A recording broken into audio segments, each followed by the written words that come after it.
जय Hind. Hope study में आपका स्वागत है। आज से हम लोग ज्ञान बिंदु जीएस पटना का जो डेली टेस्ट सीरीज़ चलता है उसको देखेंगे, ठीक है।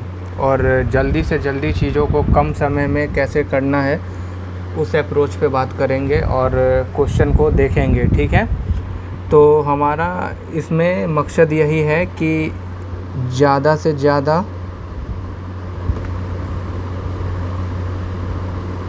चीज़ों को समझने पे आपको ध्यान देना है, ठीक है। और क्वेश्चन इसमें 50 हैं, तो हम इसको 20 से 25 मिनट में ख़त्म करने का कोशिश करेंगे, ठीक है। तो जल्दी जल्दी चलेंगे और मेरे आंसर देने से पहले आप लोग अपना अपना आंसर टिक कर सकते हैं या आप देख सकते हैं कि आपको क्या लग रहा था और इसका आंसर वास्तविक में क्या है, ठीक है। तो आपको पर डे एक टेस्ट सीरीज़ मिलेगा 50 क्वेश्चन का, और बीच बीच में देखते हैं 100 क्वेश्चन का भी हम स्पेसिफिक क्वेश्चन सीरीज़ लेकर के आएंगे, ठीक है। तो चलिए पहला क्वेश्चन देखते हैं। पहला क्वेश्चन है, लोकमान्य तिलक द्वारा शुरू किए गए जर्नल केसरी के प्रथम संपादक कौन थे, ठीक है। इसको थोड़ा सा हम बड़ा कर लेते हैं जो फ्रेम में आ जाए।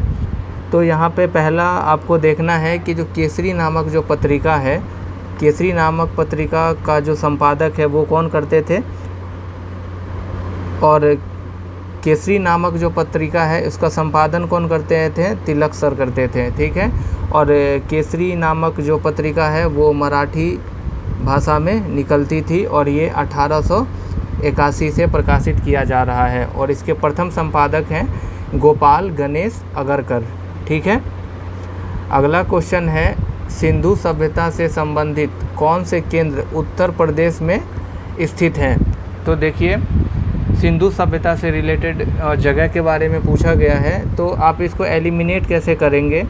देखिए, लोथल जो है, आपको पता है कि लोथल भोगवा नदी के किनारे कहाँ पे है, गुजरात में। तो ये तो आपका आंसर नहीं रहा। तो देखिए, यहाँ भी 2 है, ये नहीं होगा, यहाँ भी 2 है, ये नहीं होगा, यहाँ भी 2 है, ये नहीं होगा। और आंसर हमारा हो जाएगा 3 और 4, आलमगीरपुर और हुलास। बात करें कालीबंगा का, तो कालीबंगा घग्गर नदी के तट पे कहाँ है, राजस्थान में है, ठीक। नेक्स्ट क्वेश्चन देखते हैं। हैदर अली की मृत्यु द्वितीय आंग्ल मैसूर युद्ध के दौरान हुई थी। दूसरा स्टेटमेंट है, टीपू सुल्तान की मृत्यु 1799 में तृतीय आंग्ल मैसूर युद्ध के दौरान हुई थी। और यहाँ पे आपसे सत्य कथन पूछा जा रहा है। देखिए, बात करें हम आंग्ल मैसूर युद्ध का, तो टोटल 4 आंग्ल मैसूर युद्ध हुआ है, ठीक है।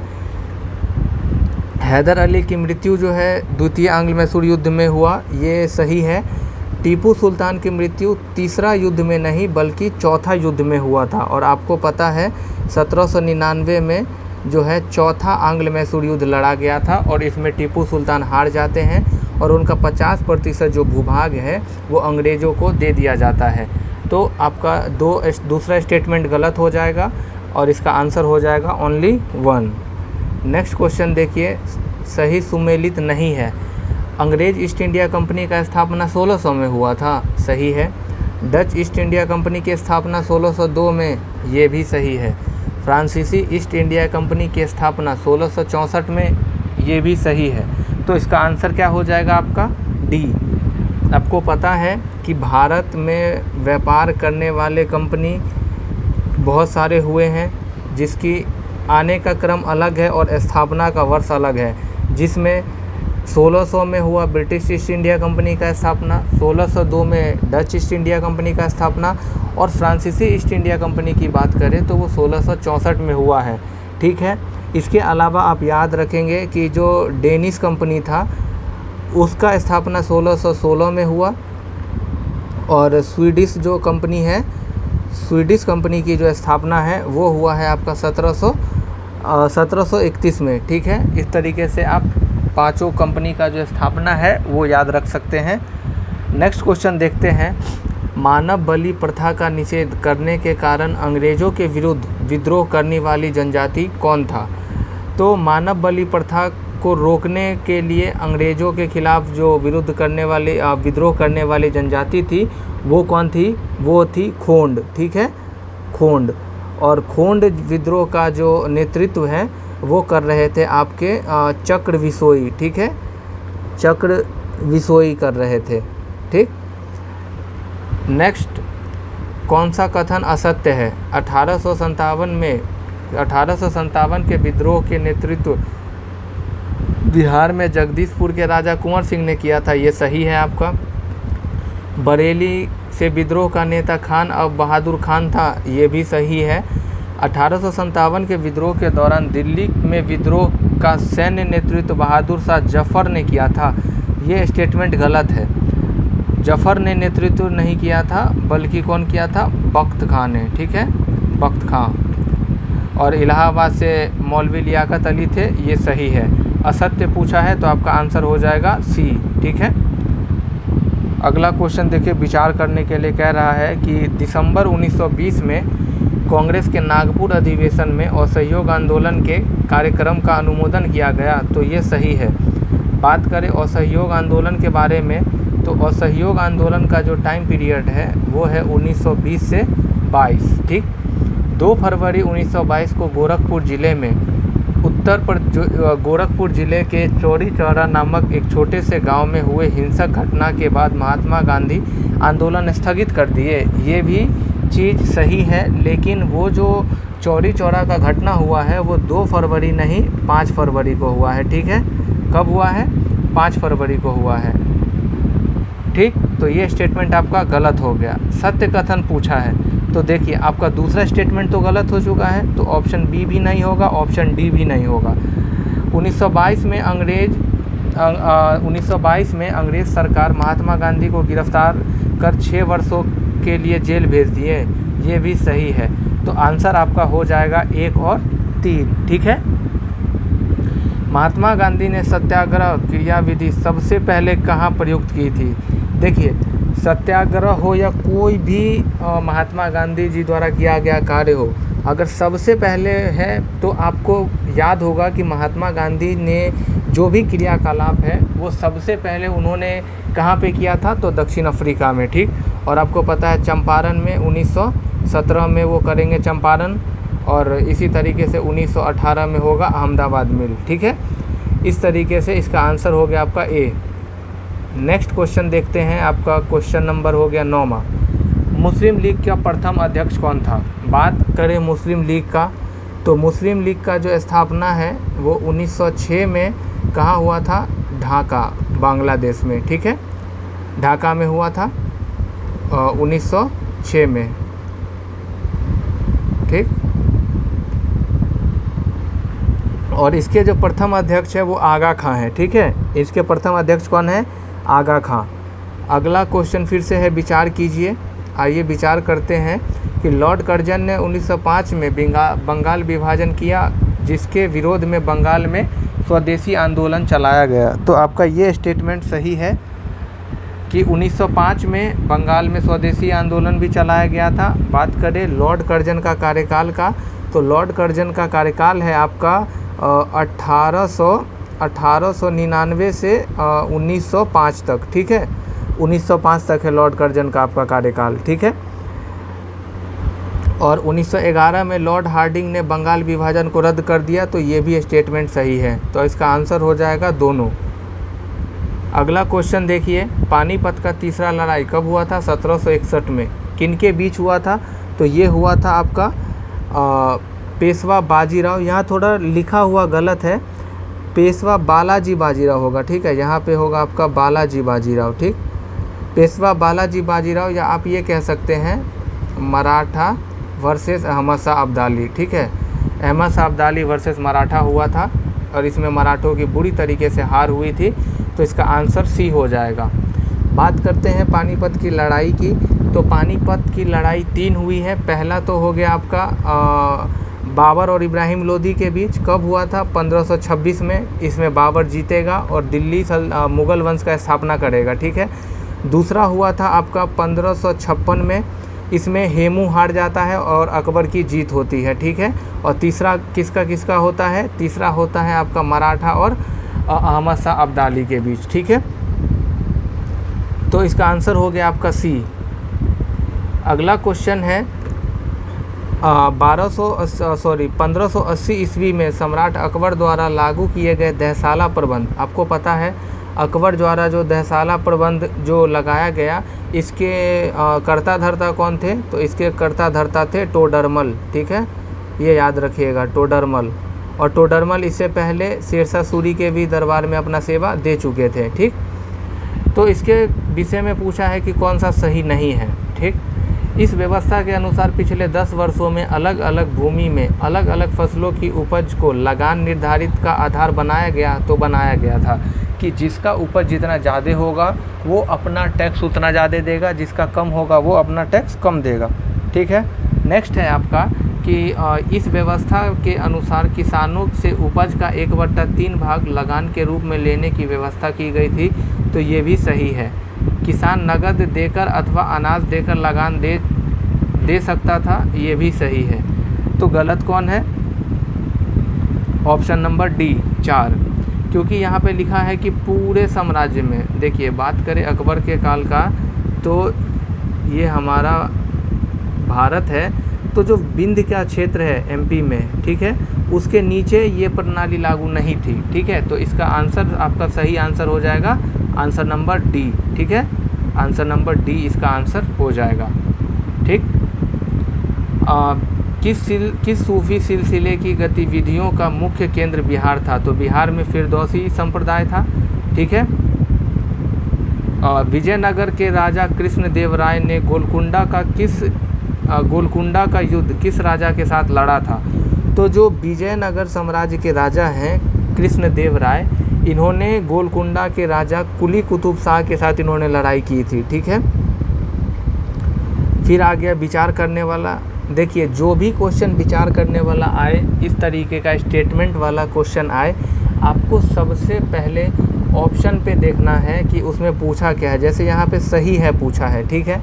अलाउद्दीन खिलजी दिल्ली का प्रथम सुल्तान था जिसने सैनिकों को भू अनुदान के स्थान पर नगद वेतन, ठीक है, नगद वेतन देने की शुरुआत की, तो ये सही है, ठीक। तो देखिए आप ऑप्शन काट सकते हैं, एक डी तो कट गया आपका, ठीक। फिरोज शाह तुगलक ने सेना को नगद वेतन देने की व्यवस्था को समाप्त कर सैनिकों को फिर से सैनिकों को वजह भूमि कर वसूलने का अधिकार दिया था, तो ये भी सही है। तो इसका आंसर होगा आपका सी, मतलब दोनों कथन आपका सही है। क्वेश्चन नंबर 16 देखते हैं। किस चालुक्य शासक ने हर्षवर्धन को नर्मदा नदी के तट पर परास्त कर उससे दक्षिण भारत बढ़ने से रोका? तो हर्षवर्धन को कौन पराजित किया था? पुलकेशिन द्वितीय ने, ठीक है। अगला क्वेश्चन देखते हैं। अगला क्वेश्चन है आपका वह हड़प्पाकालीन नगर जिसका प्रतिनिधित्व लोथल का पुरातत्व स्थल करता है किस नदी के तट पर है? क्वेश्चन नंबर 1 में भी बताए थे आपको कि लोथल जो है वो भोगवा नदी के तट पे है और ये कहाँ है? गुजरात में, ठीक है। तो इसका आंसर डी हो जाएगा। अगला क्वेश्चन है, इसमें कौन सा कथन सही सुमेलित है, ठीक है। देखिए मेगास्थनीज जो आया था वो क्या अशोक के शासनकाल में आया था? तो नहीं, मेगास्थनीज जो आया था, मेगास्थनीज आया था चंद्रगुप्त मौर्य के दरबार में, ठीक है, चंद्रगुप्त मौर्य के दरबार में। और आपको पता है मेगास्थनीज का जो पुस्तक है उससे हमको चंद्रगुप्त मौर्य का शासन प्रशासन के बारे में जानकारी मिलता है। फाहियान चंद्रगुप्त प्रथम नहीं, फाहियान जो है वो आया था चंद्रगुप्त द्वितीय के दरबार में, ठीक है, चंद्रगुप्त द्वितीय के दरबार में। तो दोनों ऑप्शन गलत हो गया। हुएनसांग हर्षवर्धन ये सही है, तो इसका आंसर हो जाएगा 3। देखिए बात करें फाहियान की किताब है फो क्यू की, ठीक है। फाहियान की किताब का क्या नाम है? फो क्यू की। और हुएनसांग का किताब का नाम है सी यू की, ठीक है, सी यू की, ठीक है, ये याद रखिएगा, ठीक। यानी मेगास्थनीज कब किसके दरबार में? चंद्रगुप्त मौर्य के दरबार में। फाहियान किसके दरबार में? चंद्रगुप्त द्वितीय या चंद्रगुप्त विक्रमादित्य के दरबार में। और हुएनसांग हर्षवर्धन के दरबार में आया था। इसका आंसर हो गया आपका 3। अगला क्वेश्चन देखते हैं कि बौद्धवाद के प्रचार हेतु किया जाता था। आपको पता है बौद्ध धर्म के जो संस्थापक हैं गौतम बुद्ध, ठीक है। गौतम बुद्ध ने अपना जो भी अपना उपदेश है उन्होंने किस में दिया था? पाली में दिया था। प्राकृत भाषा में अपना उपदेश जो है महावीर स्वामी देते थे, ठीक है, महावीर स्वामी। और महावीर स्वामी जैन धर्म से थे और ये 24वें तीर्थंकर जैन धर्म के थे, ठीक। अगला क्वेश्चन है क्वेश्चन 20। सिकंदर के आक्रमण के समय उत्तर भारत पर किस राजवंश का शासन था? राजवंश में किस एक का शासन था? तो आपको पता है जिस समय में सिकंदर भारत पर आक्रमण करता है उस समय में मगध पर नंद वंश के शासक घनानंद का शासन था, घनानंद, ठीक है। और नंद वंश के संस्थापक कौन थे? महापदम नंद, ठीक है। तो इसका आंसर हो जाएगा बी। फिर क्वेश्चन है विचार कीजिए और नीचे है सही चुनना है। वर्तमान में सर्वोच्च न्यायालय में मुख्य न्यायाधीश के अतिरिक्त 20 अन्य न्यायाधीशों का पद स्वीकृत है? नहीं। आपको पता है वर्तमान में जो है सर्वोच्च न्यायालय में मुख्य न्यायाधीश के अतिरिक्त कितने हैं? तो मुख्य न्यायाधीश के अतिरिक्त 33 तो मुख्य न्यायाधीश है और एक आपका है चीफ जस्टिस ऑफ इंडिया, यानी एक है आपका मुख्य न्यायाधीश और 33 अन्य न्यायाधीश, यानी टोटल का हम बात करें तो टोटल कितना हो गया? 34। टोटल कितना हो गया? 34, ठीक है। तो ये आपका गलत हो गया, गलत हो गया। तो ये भी नहीं होगा, ये भी नहीं होगा। पटना उच्च न्यायालय में एक मुख्य न्यायाधीश और 42 अन्य न्यायाधीश का पद स्वीकृत है, तो ये सही है। आपका आंसर हो जाएगा बी, ठीक है। अगला क्वेश्चन देखिए। राज्यसभा को लोकसभा की तुलना में कम अधिकार है, तो आपको पता है कि बहुत सा चीज़ है जो लोकसभा में ही आएगा, जैसे धन विधेयक, इस तरीके की चीज़ें। इसमें से कौन सा कथन जो है सही नहीं है? देखिए, संवैधानिक संशोधन संबंधी प्रस्ताव लोकसभा में रखा जाएगा और वहाँ स्वीकार होने पर ही राज्यसभा में रखा जाएगा, ये गलत है। संवैधानिक जब भी संशोधन होगा तो वो लोकसभा या राज्यसभा में कहीं से भी स्टार्ट हो सकता है, तो आपका पहला ही स्टेटमेंट गलत हो गया। धन विधेयक की प्रस्तुति राज्यसभा में नहीं हो सकती, तो ये सही है।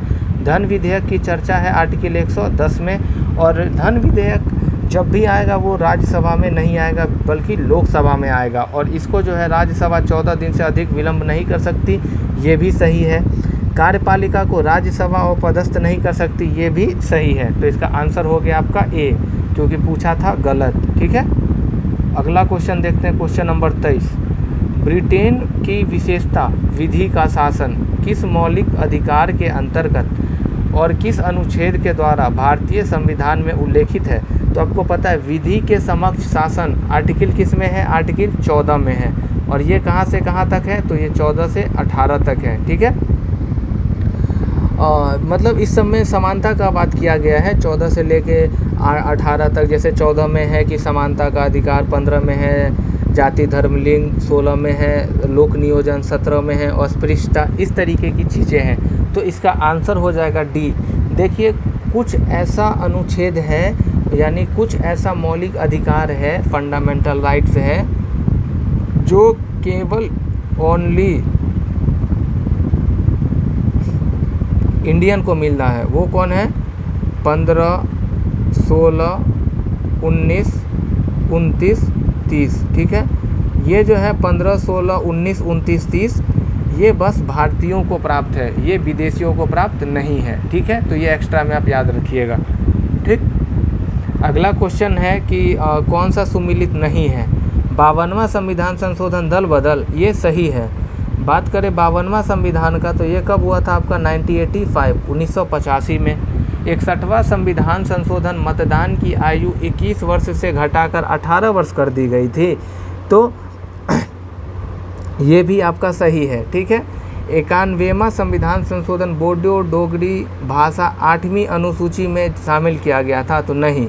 देखिए, 91वां संविधान संशोधन से नहीं, ये 92वां संविधान संशोधन 2003 द्वारा ये जोड़ा गया था, बोडो डोगरी मैथिली और संथाली, ठीक है, मैथिली संथाली। थोड़ा सा हम भाषा का बात कर लें तो देखिए, 21वां संविधान संशोधन से एगो जोड़ा गया था सिंधी, ठीक है। फिर जोड़ा गया आपका सिंधी, एक मिनट रुकिए, पहले जोड़ा गया था सिंधी, इसके बाद जोड़ा गया था आपको नेपाली मणिपुरी कोंकणी, ठीक है, नेपाली मणिपुरी कोंकणी, और इसके बाद जोड़ा गया था आपका 92वां संविधान संशोधन से बोडो, डोगरी, मैथिली, संथाली। तो इसका आंसर हो जाएगा आपको सी, ठीक है। 97वां संविधान संशोधन सहकारी समितियों का गठन करता है। हाँ, 97वां जो कॉन्स्टिट्यूशन अमेंडमेंट है वो सहकारी समिति का बात करता है, ठीक है। तो इसमें आपसे गलत पूछा था, तो इसका आंसर हो जाएगा सी, ठीक। भारतीय संविधान सभा में महिला सदस्यों की कुल संख्या कितनी थी? तो आपको पता होगा 15 महिला सदस्यों की संख्या थी। नेक्स्ट क्वेश्चन देखते हैं। आपका अगला क्वेश्चन है कि राष्ट्रपति को सहायता एवं सलाह देने के लिए एक मंत्री परिषद होगा, ठीक है, जिसका प्रमुख प्रधानमंत्री होगा, किस अनुच्छेद में है? तो राष्ट्रपति को सलाह या सहायता देने के लिए एक मंत्री परिषद का गठन किया जाएगा, जिसका जो प्रधान है या जिसका एक मुखिया है वो प्रधानमंत्री होगा। इसका संविधान में जो है आर्टिकल 74 में इसका वर्णन किया गया है। भारत के संविधान का अनुच्छेद 74 ये कहता है कि राष्ट्रपति के सलाह और उनके सहायता के लिए एक मंत्री परिषद होगा, जिसका प्रमुख प्रधानमंत्री होगा, ठीक है। अगला क्वेश्चन है कि 1977 में केंद्र सरकार ने पंचायती राज संस्था की कार्यप्रणाली और ढांचे में सुधार लाने के उद्देश्य से किस समिति का नियुक्त किया था? तो 1977 में जो पंचायती राज से संबंधित समिति है, वो समिति का नाम है आपका अशोक मेहता समिति, ठीक है। उस समिति का नाम है आपका अशोक मेहता समिति, जिसका गठन हुआ था आपका 1977 में। यहाँ पे जो चारों समिति है, बलवंत राय मेहता, अशोक मेहता, LM सिंघवी, GVK राव, ये सभी जो है आपका पंचायती राज से ही संबंधित है। बात करें बलवंत राय मेहता समिति के गठन का, तो इसका गठन हुआ था आपका 1957 में। अशोक मेहता का गठन हुआ था 1977 में। LM सिंघवी समिति का गठन हुआ था आपको 1986 में, और JVK राव समिति का गठन हुआ आपका 1985 में, ठीक है। तो इस तरीके से आप याद रखिएगा कि सबसे पहले पंचायती राज संस्था कार्य प्रणाली के लिए जो पहला आप बात करिएगा समिति का, तो वो बलवंत राय मेहता हो जाएगा, ठीक है। लेकिन यहाँ आपसे पूछा है कि 1977 में किसका गठन किया गया, तो वो थे अशोक मेहता समिति, ठीक है। अगला क्वेश्चन देखिए। अगला क्वेश्चन है आपका कि सही नहीं है पूछा है, ठीक है। कौन सा मतलब इसमें गलत है? भारतीय संविधान में मूल कर्तव्य को रूसी संविधान से प्रभावित होकर लिया गया है, तो ये सही है। और आपको पता है कि मूल कर्तव्य कितना है? 11, और इसका चर्चा किस में है? हमारे भारत के संविधान में भाग 4 के ए या भाग 4 के क में, ठीक है। मूल संविधान में मूल अधिकार के साथ साथ मूल कर्तव्य को भी संविधान निर्माताओं ने शामिल किया नहीं। देखिए, मूल अधिकार तो था भारत के संविधान में, लेकिन मूल कर्तव्य का बात नहीं किया गया। इसको 42वां संविधान संशोधन 1976 से ऐड किया गया था 10 गो, और इसके बाद 2003 में राइट टू एजुकेशन को भी ऐड किया गया, शिक्षा का अधिकार को। तो नहीं पूछा है, मतलब गलत, तो दूसरा ऑप्शन गलत हो जाएगा। अगला है आपका मूल अधिकार सभी लोगों के लिए, चाहे वह विदेशी हो अथवा नागरिक, परंतु मूल कर्तव्य केवल नागरिकों के लिए है। हाँ, मूल अधिकार बाहरी को भी मिलता है, और बाहरी में भी जो विदेशी को है वो 15, 16, 19, 29, 30, इसके अलावा जो भी मूल अधिकार है वो उनको भी दिया जाएगा। बात करें मूल कर्तव्य का, तो वो खाली भारत के नागरिकों पे ही लागू होता है। राज्य का नीति निर्देशक तत्व, देखिए DPSP का बात करिएगा तो भाग 4 में 36 से 51 तक इसका वर्णन है, ठीक है, भाग 4 में। और तत्व के तहत मूल कर्तव्य भी गैर न्यायोचित है। मतलब क्या है कि अगर आप मूल कर्तव्य को फॉलो नहीं करिएगा तो उसको लेकर के न्यायालय नहीं जाया जा सकता है, तो ये भी चीज़ सही है। तो आपका आंसर हो जाएगा आंसर बी, ठीक है।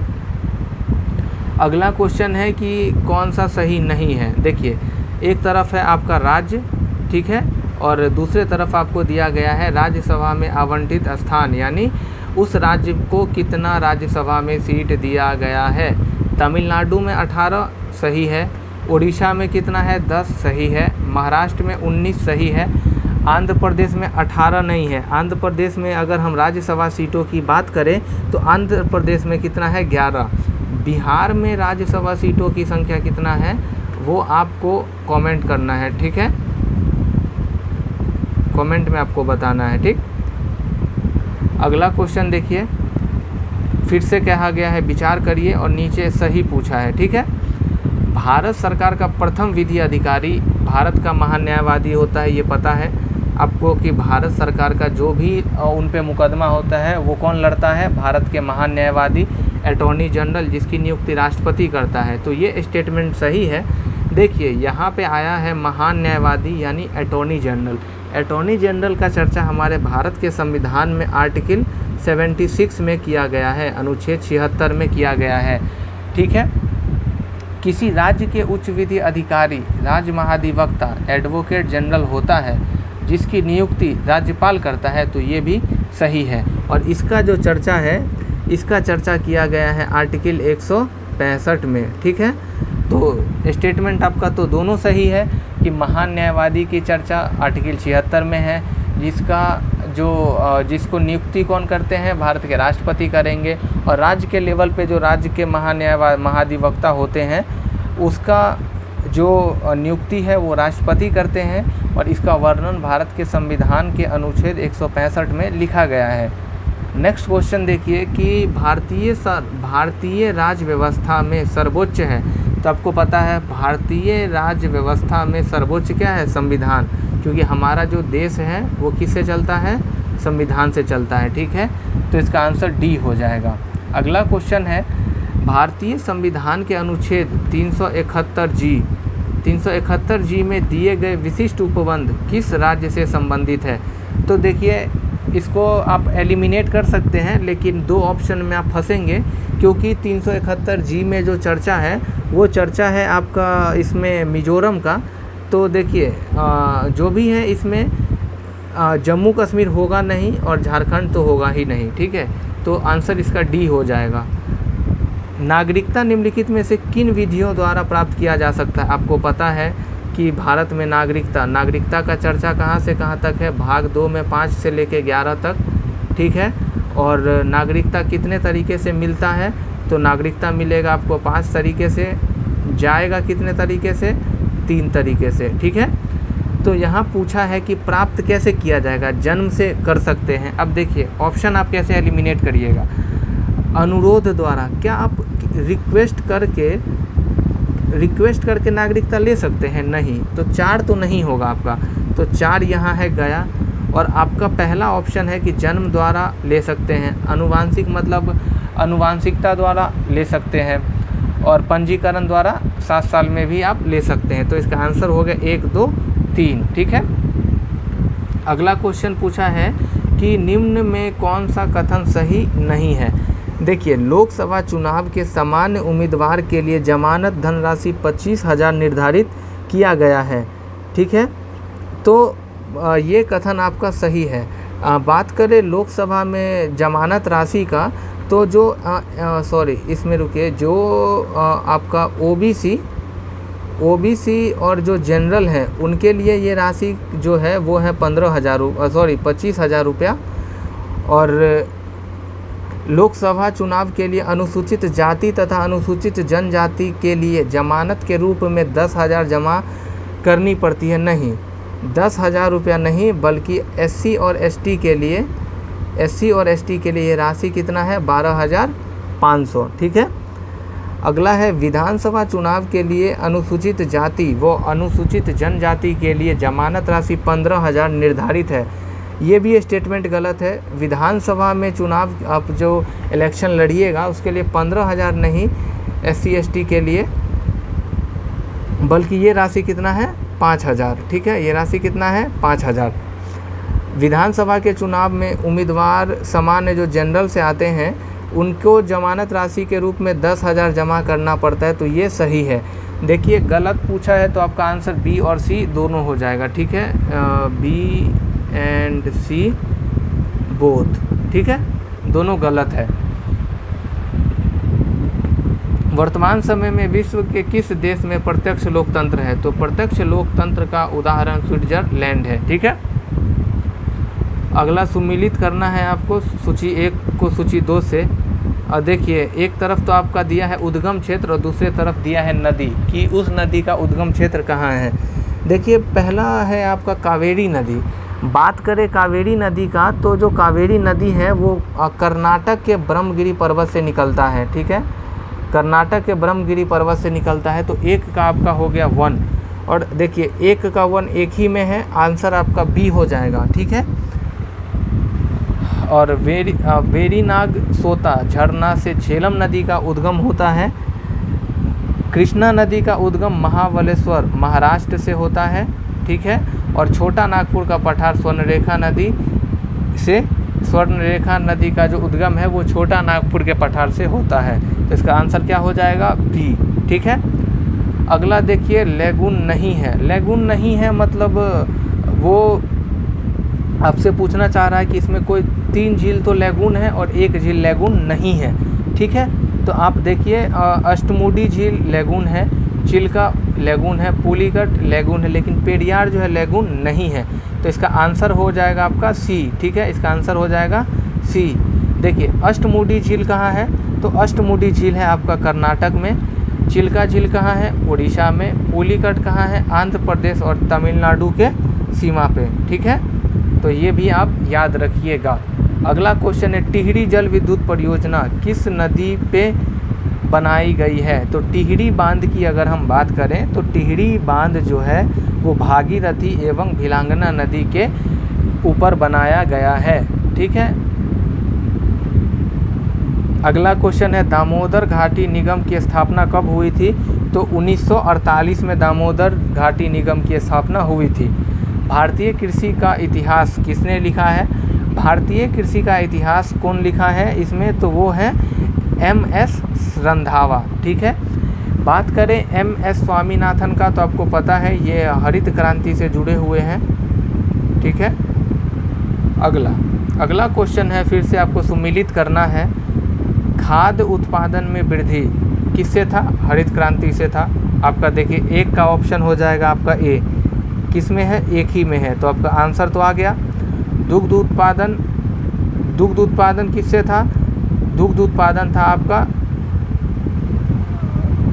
रुकिए, दुग्ध उत्पादन हो गया आपका, एक मिनट रुकिए, इसमें थोड़ा ऑप्शन गलत है, 1 मिनट रुक जाइए, हम सीधे पहले मिला देते हैं। देखिए दुग्ध उत्पादन जो है वो आपका श्वेत क्रांति से था। मत्स्य पालन जो है नीली क्रांति, और उर्वरक जो है भूरी क्रांति। तो डी का 4 सही है, लेकिन बी का जो है 3 हो जाएगा और सी का जो है आपका 2 हो जाएगा। खाद्य उत्पादन में वृद्धि हरित क्रांति S स्वामीनाथन, ठीक है। दुग्ध उत्पादन श्वेत क्रांति, मत्स्य उत्पादन नीली क्रांति, उर्वरक भूरी क्रांति। आंसर आपका ए हो जाएगा, ठीक है। बड़ी लाइन की 2 पेटियों के बीच की दूरी कितनी है? 5.5 फीट, ठीक। अगला क्वेश्चन देखिए 43 नंबर, इसमें भी मिलान करना है। देखिए रेल कोच फैक्ट्री कहाँ है? तो रेल कोच फैक्ट्री की बात करें तो ये आपका है, रेल कोच फैक्ट्री आपका हो जाएगा कपूरथला में, ठीक है, कपूरथला पंजाब, ठीक। ए का ऑप्शन आपका 3 हो जाएगा, यहाँ नहीं है, यहाँ नहीं है, यहाँ नहीं है, ऑप्शन डी आंसर हो जाएगा आपका, ठीक। व्हील एंड एक्सल संयंत्र कहाँ है? बेंगलुरु में है। डीजल लोकोमोटिव कहाँ है? बनारस में। और इंट्रीगल कोच फैक्ट्री कहाँ है? पेरम्बूर में, ठीक है। अगला क्वेश्चन है, ये भी आपको मिलान करना है। देखिए इसमें सबसे इजी आपको क्या दिख रहा है? द्वारका कहाँ है? गुजरात में। बी का क्या होगा? 3, बी का 3 यहाँ है, यहाँ नहीं है, यहाँ नहीं है, यहाँ है। रामेश्वर कहाँ है? तमिलनाडु में। ए का 2 यहाँ है, आपका आंसर ए हो जाएगा, ठीक है। सारनाथ कहाँ है? सारनाथ की बात करें तो ये आपका यूपी में है, और महाकाल मंदिर कहाँ है, मध्य प्रदेश में है। ठीक, कौन सा सुमिलित नहीं है, मतलब कौन सा इसमें गलत है। डॉक्टर मनमोहन सिंह एक अर्थशास्त्री थे, सही बात है। अब्दुल कलाम एरोनॉटिक्स थे, सही बात है। डॉक्टर DM कोठारी भौतिक शास्त्र थे, सही है। डॉक्टर SM स्वामीनाथन भूगर्भ शास्त्र, नहीं, आंसर आपका डी हो गया। डॉक्टर SM स्वामीनाथन जी जो हैं वो आपको कृषि से जुड़े हुए हैं। कैसे से जुड़े हैं, कृषि से। ठीक, वायुमंडल कई प्रकार के गैस के मिश्रण से बना है। आपको पता है कि वायुमंडल में सबसे ज़्यादा नाइट्रोजन पाया जाता है 78%, फिर ऑक्सीजन पाया जाता है आपका 21%, और इसके बाद अन्य गैस पाई जाती हैं। तो यही पूछा है कि पृथ्वी के नज़दीक वायुमंडल में मुख्यतः पाई जाती है, तो मुख्यतः क्या पाया जाएगा। देखिए, कार्बन डाइऑक्साइड कितना है, 0.003%, तो ये नहीं है। फिर यहाँ कार्बन डाइऑक्साइड, ये भी नहीं है। एथेन बहुत कम मात्रा में। आपका आंसर क्या होगा, नाइट्रोजन, 78% नाइट्रोजन, 21% ऑक्सीजन। आपका आंसर ए, अल्फ़ा। ठीक, सामान्यतः पृथ्वी की सतह से ऊंचाई बढ़ने के साथ तापमान में घटोतरी होती है।